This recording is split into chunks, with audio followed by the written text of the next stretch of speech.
HR issues can kill you. One complaint against your company can turn your world upside down.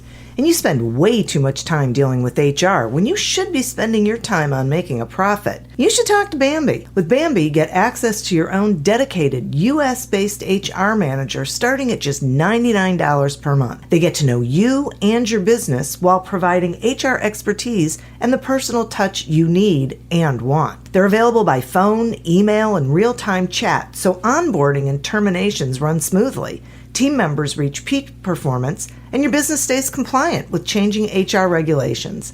And with Bambi's HR Autopilot, you'll automate important HR practices like setting policies, training, and feedback. HR managers can easily cost $80,000 a year, but Bambi starts at $99 per month. Schedule your free conversation today to see how much Bambi can take off your plate. Go to Bambi.com right now and type in Accelerate under podcast when you sign up. It'll really help the show. Spelled BAM, BEE.com. Bambi.com. Type in Accelerate. Me, but also you. The Pharaoh fast forwards his favorite foreign film, Powder Donut. Okay, what's my line? The only line I see here on the script is get options based on your budget with the Name Your Price tool from Progressive. Oh man, that's a tongue twister, huh? I'm sorry, I'm gonna need a few more minutes. Bulbous Walrus, the Bulbous Walrus. The Name Your Price tool, only from Progressive. The owl ran afoul of the comatose coxswain. Progressive Casualty Insurance Company and affiliates. Price and coverage match limited by state law.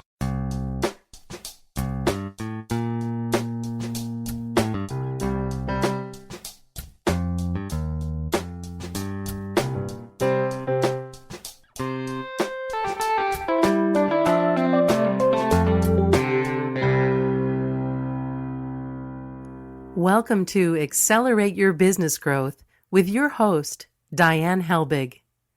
Diane is a leading small business development and leadership coach, author, and speaker who is passionate about sharing valuable ideas, tips, and techniques with business professionals worldwide. Diane brings you the world's experts and gurus in all things business, whether it's sales, structure, social media, planning, or plateauing. Guests bring their expertise and energy to each episode. When growing your business is your focus, Accelerate Your Business Growth is the show to listen to. Got a topic or guest suggestion? Let Diane know. The goal is to make sure you have the information you need to move your business forward. Thanks for joining us.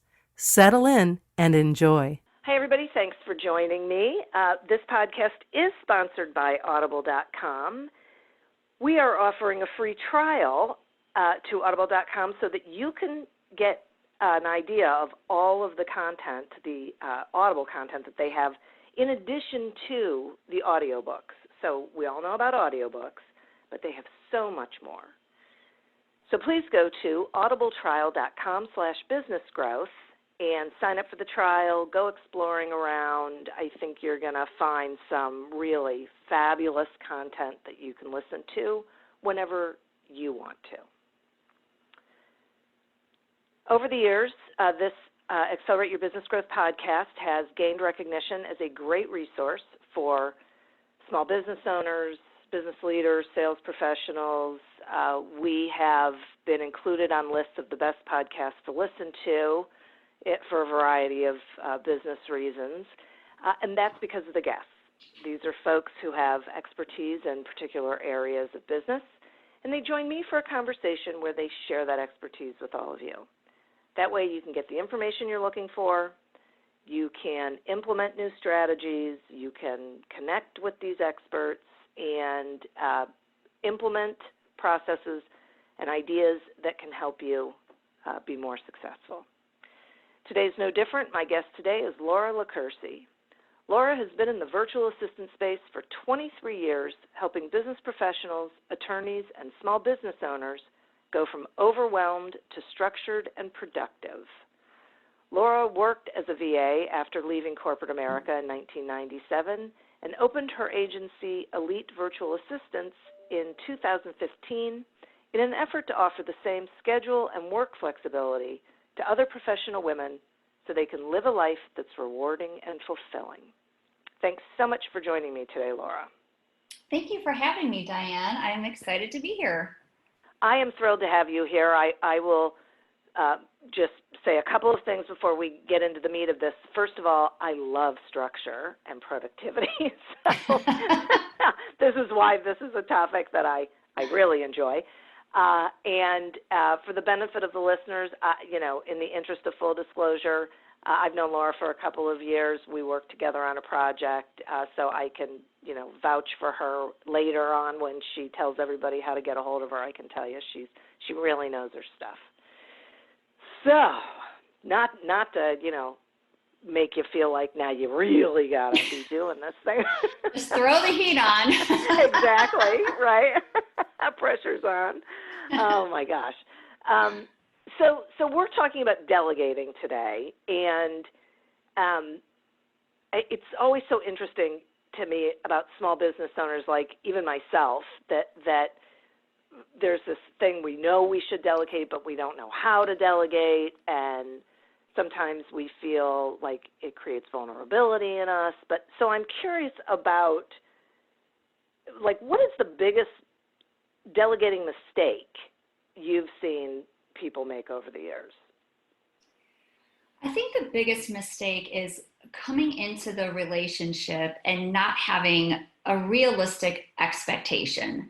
So, a lot of people just expect to get started with a VA and everything's just going to fall into place. And the reality is that, you have to give it time to work. It's really no different than bringing somebody into your office that, if you're not onboarding them properly and you're not training them to work with you properly. So I don't necessarily mean training them on a, specific task that they come in already knowing, but I just mean training on how you're going to work together, what your structure is going to be, what processes the two of you, or, maybe it's your team and your VA are going to, how they're going to work together. I've just seen people like, oh, I've tried it before and it didn't work. And when I get those, we start in a conversation like that, I always make them break it down and tell me, well, what is it that didn't work? And it just always comes out that, well, I tried it for a month and it just didn't work. So, it's going into it, understanding that, I need to treat this like a real position, not like, hey, I've got somebody that's not even in my state and I'm just going to throw stuff at them here and there. So that's probably the biggest mistake I've seen and heard over the years. That makes a lot of sense to me, because I think a lot of business owners, that's how they hire people who are going to be with them in their own space. They don't onboard them well. They don't set the expectation, and then they wonder why there's a struggle as they move forward. So that makes a lot of sense. Right. And it's funny because there is just some stigma around the fact that if it's not more of that, 40-hour a work week person, that they feel the need that, well, I don't really need that. I don't need to do that. I'm just going to throw a couple things away. So I feel like if you go into it treating it like, yes, this is going to be a long-term commitment on both ends, and you treat it with a true onboarding process, let them know your culture, and even if you're a solopreneur, you still have, your mission, your vision, your value statements, share that with them so that they get a really good understanding. Well, first of all, even when you're bringing them on, you want to make sure that they agree, right? That you have those same, values, if you're going to work together, and it's going to actually make a difference.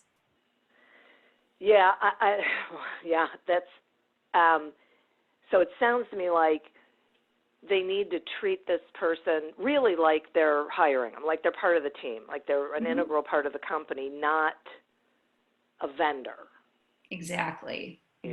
Treat them like, and that's what I always tell people, integrate them with your team. So, if you are just a small business and you have other employees, if this person is going to be supporting several people, and even if they're not, they want to feel connected. That's how you're going to get the best results out of anybody working with you, is that they feel like, you're vested in them, and then they are also going to be vested in you and your success, as long as you're sharing that with them. That makes a ton of sense to me. So then what is like the number one reason that delegating doesn't work for some people? Is it because they don't know how to do that integration? Yeah, I think it's just that they don't put enough time and effort in up front to bring that person on properly, and I've also seen it where they try to bring somebody on knowing they need help, but they haven't actually decided exactly what that help is going to be. And they just try to throw a couple things here and there. And, your best success is going to come from giving them repetitive tasks, or tasks that can be done on a regular basis, so that you start working together and building that relationship, even if it's a couple hours a week. But you're going to start building that. And then when you have small projects or, little one-off tasks that you can shoot to somebody, you're going to have better results than some people try to do the opposite of that. And they're like, well, I'm just going to throw them tasks as I see fit. Well, somebody can't really make a schedule around throwing a task at them here or there. So it makes it really difficult. I've seen that issue come up before, where somebody will throw a one-off task and then there's no communication for a couple weeks, and then they want something done in 24 hours and that person's schedule is full because they haven't been able to get a hold of you for 2 weeks. So, again, and that just all leads back to those expectations in the beginning. But, having them have just some specific duties, even if it's not something that's, 10 or 20 hours a week, but just something that's going to keep both of you engaged on a regular basis, is going to set you up for success. Got it. So that consistency of connection. Mm-hmm. So it's not, up and down. That makes sense to me. Right. So what are the kinds of things, I'll ask it this way. What are the kinds of things that a business owner should think about delegating to a VA? Well, I think it really depends on, it depends on the business. It depends on, and it depends on your comfort level.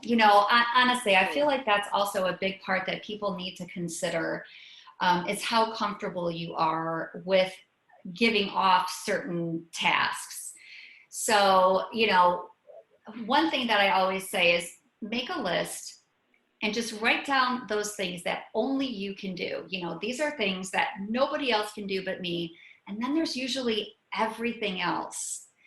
And, it could be, some people like calendar management and email management is a huge area that we handle for people. But I've had people come in and say, I don't want anybody touching my calendar or my email. So it really goes back to your comfort level. But, those are tasks that we do. We do, a lot of, and again, that, like calendar management, email management, that's all repetitive. That's something that's done every day that really helps get you into that flow. If it's on the other side, let's say it's more digital marketing, we do a lot of that, like scheduling social media posts. And, but again, do you want somebody creating all the content for you? Do you want to be the one creating the content and you just want somebody to schedule it? Because even though that might only take an hour of your time, it's still something you have to worry about. There are so many, the range, just think about, other than greeting somebody in person or filing papers, somebody remotely can do anything that an in-office person can do. And I think, now with what's, going on in our current situation, people are seeing that more than ever, seeing that, wow, this really can be done. We really can have meetings from home and we really can work from home. And probably do it in half the time of being in the office. So it is amazing. I know it really is changing how people are, all those things that they fought against because they thought it was going to mean less productivity and less control. They're finding it actually works to everyone's benefit. Yeah. Right. And I think you're finding people, I mean, obviously not with right now with maybe having to work from home and also be an online educator with your kids. That's a little tough. But I think in general, though, most people are happier. They're happier when they have a little more control over their schedule. They don't have that, oh my gosh, I have to be here between the hours of 8 to 5, even though today my workload, I could leave at 3. So I think there's a lot to be said for that too, just in the overall performance of people, and the work that they're putting out. Yeah, I do too. And it sort of forced all of us to change the way we look at what is a work day. Right. Because it can look so different, right? It doesn't have to be between 9 and 5. I mean, maybe some of the meetings do, but some of the work that you're doing could be done early hours. It could be done late at night. It could be on the weekends. And, you can kind of work your schedule around that. Exactly. Right. And the work is just as good, if not better, because of that control, I think. Right. Is what we're finding. Yeah. Agreed. Wow. Okay. Now,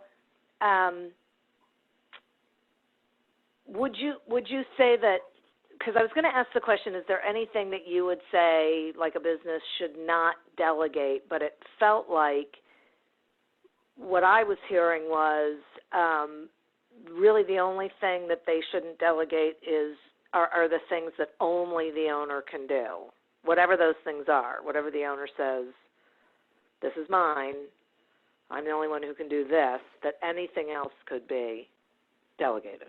Right. And I think the person that's doing the delegating, it's got to be to their comfort level. And I think that's where you're going to have the best results. I know they always say get out of your comfort zone, but you want to build that, you're going to build that comfort with that person that you're delegating to over time.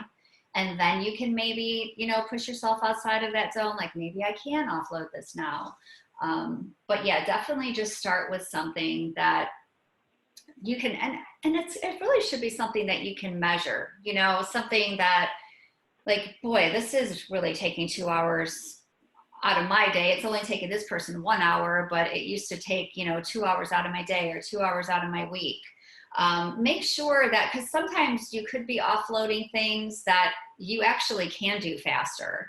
So I think it's being able to measure, that what you're doing is actually benefiting, or is there something else that you could replace that with? Because that's the other thing that we always say. And again, that really just goes to expectations, like being open to, I'm going to start here, but we might need to change course as we go along. Right. Well, so that was going to be actually one of my other questions, that would you advise that a business owner start with one thing and then build from there, or does that matter? That's what we typically recommend, is 1 to 3 tasks to start with. So, and again, it's best if they're repetitive, just so that you can get into, some type of a routine and some type of a schedule. Yeah, definitely. Okay, that's interesting. Okay. I'm going to take a quick sponsor break, and then I have some more questions. Okay. Accelerate Your Business Growth is happy to be sponsored by Audible.com. And while you probably know that Audible.com has thousands of audiobook titles that you can listen to anywhere and across platforms, you may not know about all the other content they have, like Audible Originals and podcasts and guided meditations and so much more. Me personally, I like being able to jog back and forth between things like an audiobook and then guided meditations without having to leave the platform. So, not needing to have a whole bunch of stuff open in order to be able to get the content that I want. And, I think if you haven't already exploring around is really valuable because I think you'll be amazed at what's there. So head on over to audibletrial.com/businessgrowth and sign up for the trial. Take a look around, try out some things, see what's there, see what you like. It could be a game changer for you. And I was talking to someone earlier, and we both agreed that listening to audiobooks is far better for your mental health than listening to the news. So, just another reason to think about signing up for the trial. Today we're speaking with Laura Licursi about how to win at the delegation game. So, Laura, before the break we were talking about the kinds of things that you can delegate, but I'm curious, what are some of the uncommon tasks you've seen VAs do for clients? We've had a couple of, out-of-the-box projects. So one was we actually had one of our VAs who was working kind of as an office manager for a law firm, and she decorated their entire office, like handled the entire process from vetting the contractors to hiring the contractors to working with designers. She did the entire office. And then we had another one of our clients was actually out of the country for a while and wanted to sell an RV. And so the VA handled the entire thing from start to finish, from posting the ad to, having somebody locally that could show the RV to when somebody bought it, having it transported across the country. So yeah, like when I say we can do just about anything, other than maybe like picking up your dry cleaning, it's I mean that. I really mean that. That's crazy. And so not what you would ever think to have a VA do. Those seem like right. You would never think to do that. And it was just funny when they asked these questions and we're like, well, yeah, sure. Why couldn't we? We could do this. I mean, he was going to do it from out of the country. So why couldn't we do it? Yeah, right. It's probably easier to do it while you're in the country than trying to do it outside. Exactly. Oh my goodness. So along the lines of things that are crazy, I'm also curious about the craziest job description you've seen.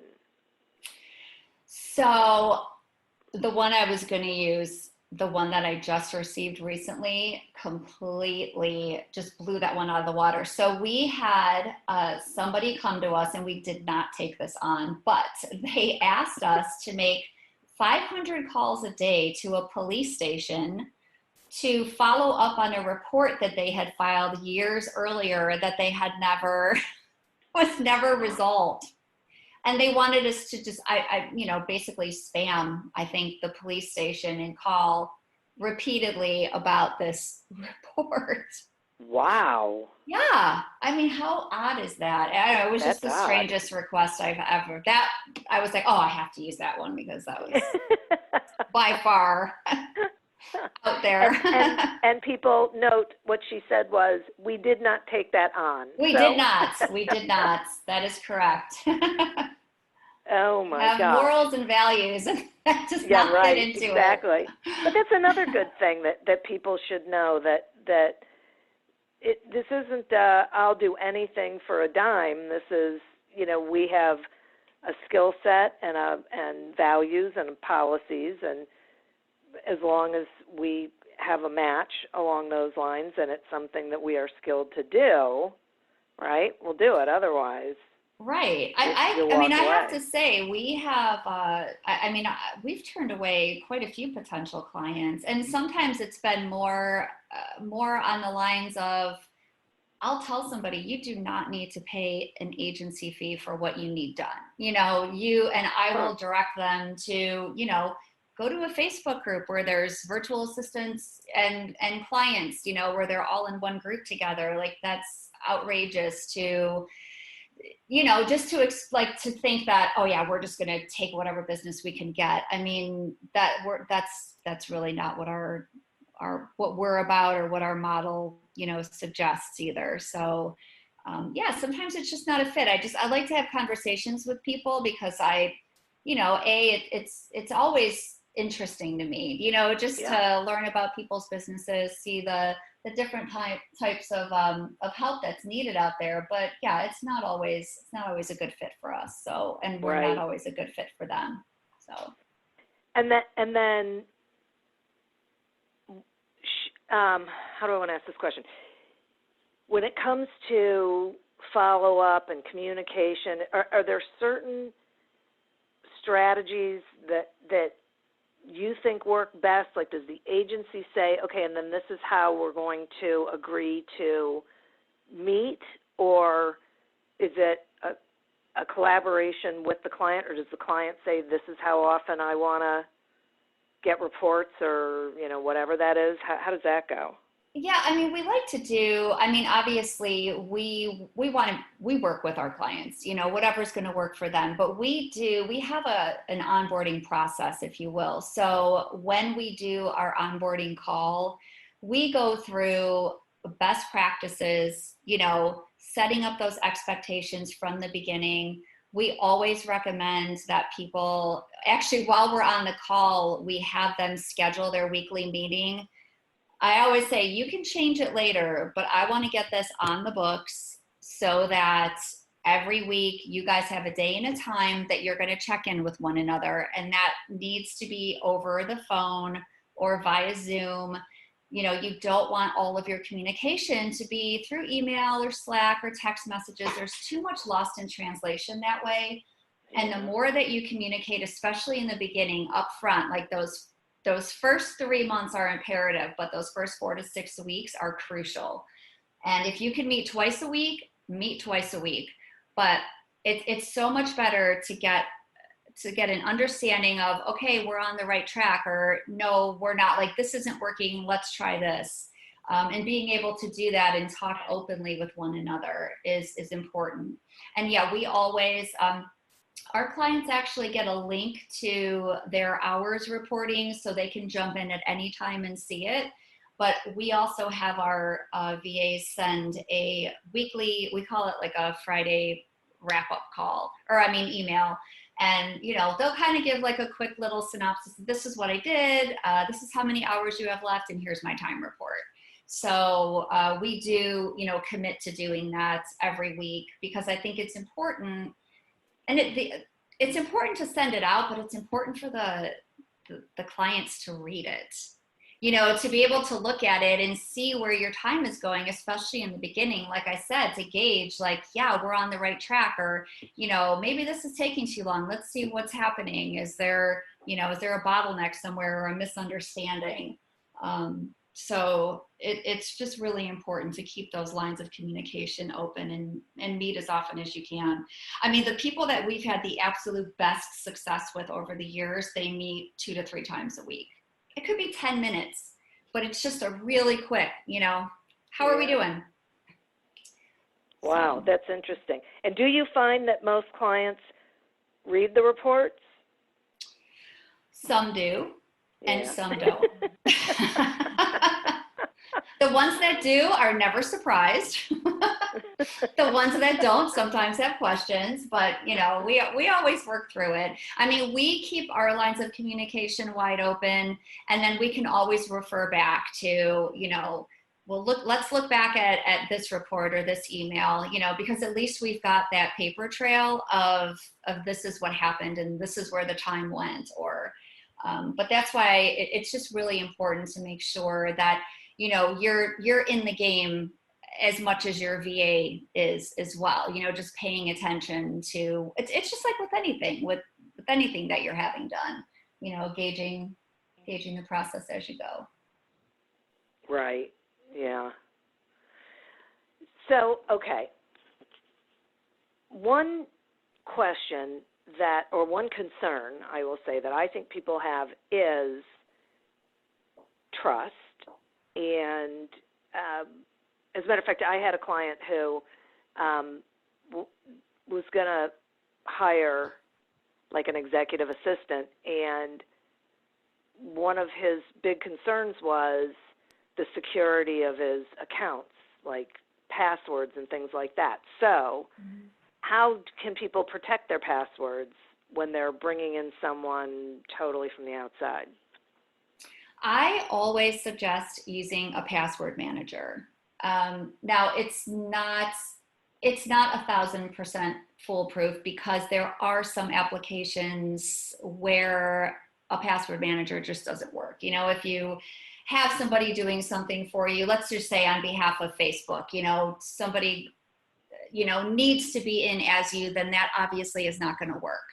But for the majority of programs that are out there, you can use, like, we always recommend LastPass. And we talk about that on our onboarding call, the importance of securing your information. And it's actually security on both ends. So security for the VA and security for the client, both. Because this way they never actually have your password, your login information. They just have access to it through that LastPass dashboard. So that makes it really nice. In the event that, this person stops working for you or whatever happens, you don't have to worry about going back and changing all of your passwords. All you have to do is revoke their access, and that's it. So it makes it a lot easier and cleaner, when you're working with somebody, especially if you have, multiple applications that they're working in. And they can't change passwords once they have access, once they're in there? Mm-mm. Wow. No. Okay. No, That's they can't, interesting. because they'll never actually be able to log in that way. It'll just grant them access through this manager. Got it. Wow, that's interesting. Mm-hmm. Okay. Yeah, it's definitely something that we highly recommend.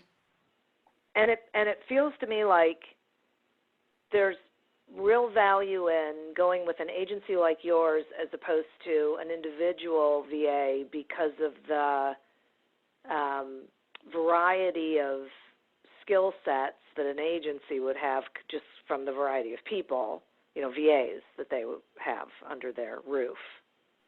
Yeah, I mean, I don't, an agency isn't for everyone. Obviously, working through an agency, our fees are going to be higher than if you're working with somebody, as that's a freelance VA, but you do have the backup of an agency. So, the difference there is that, we handle the vetting process, for our clients. We are the ones that handle that entire interviewing, bringing people onto our team. You do have the backup of, let's say you're using an executive assistant and you need some graphic design work done, or, some website edits. You can use one of our skilled VAs that's on our team that are, the virtual assistant that's working with them can just reach out to our team members and say, hey, I need somebody to do this piece. You're not out then searching for a graphic designer or, somebody who can just do website edits. Like, if it's outside of the scope of what the VA can do, she can tap into our team. It's a really simple process. We do it all the time. And we have, all of our clients have a relationship manager that works real closely with them, always monitoring the relationship with both, the client and the VA, so that there's always that other person. If, you should need that, maybe you need to talk about something that you're having an issue. You've got that other sounding board. Or, for example, sometimes the first person that you work with doesn't work out. It happens, and it's unfortunate, but that's a lot of times where people then back out of that situation because they're like, oh, well, now I have to start all over again. Where, when you are with an agency, we have other VAs that we can, move in very easily. We have a whole process. It's called a transition plan, and it's a pretty seamless process that we have set up. So it is nice, that you do have that backup if for some reason it doesn't work with the first, person that you're with. Right. Yeah, that's yeah, I can see that being really helpful. Yeah, because you're just not starting over from square one, because that's frustrating for anybody. But it's just life. Sometimes weird things happen. So. Right, exactly. It's got to be the right fit. So I want to talk briefly about the other side of this, which is the VAs. So talk some, if you would, about the benefit of being a VA, the benefit of an agency, being part of an agency like yours as a VA, if you would? Well, I think I shouldn't say I think. I know the reason most people come to work with us. They always, because we ask this question all the time when we're, part of our interview process is, why do you want to be with an agency? And they say it's that they want that team behind them. Some people just aren't comfortable being out there on their own. They want the support that if they have a question or they have a problem with a client, that they have somebody else that they can come to. And, the flip side of that is that I just completely lost my train of thought. Oh, the clients. Sorry about that. I was like, whoa, where did I go? But they're not out there looking for clients on their own. I mean, like any business owner knows that's the hardest part of running a business. So, yeah, they like to focus more on their skills and what they're doing best and not having to worry about the kind of running my own business aspect.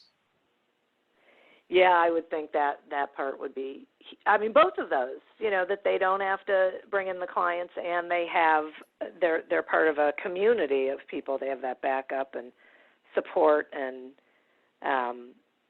camaraderie.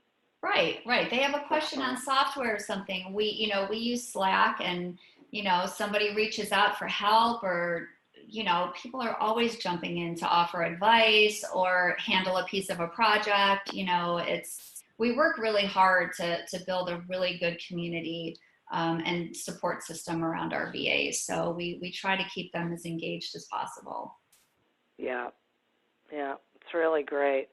Well, I appreciate all the information. I'm hoping that the people listening are realizing that delegating is not a scary thing. It's not as scary as we might think, and you just pick something that is repetitive in nature and consistent and give it a shot.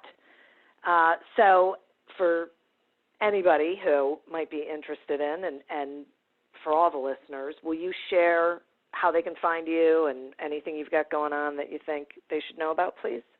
Yeah, of course. So you can visit our website. It's elitevirtualassist.com.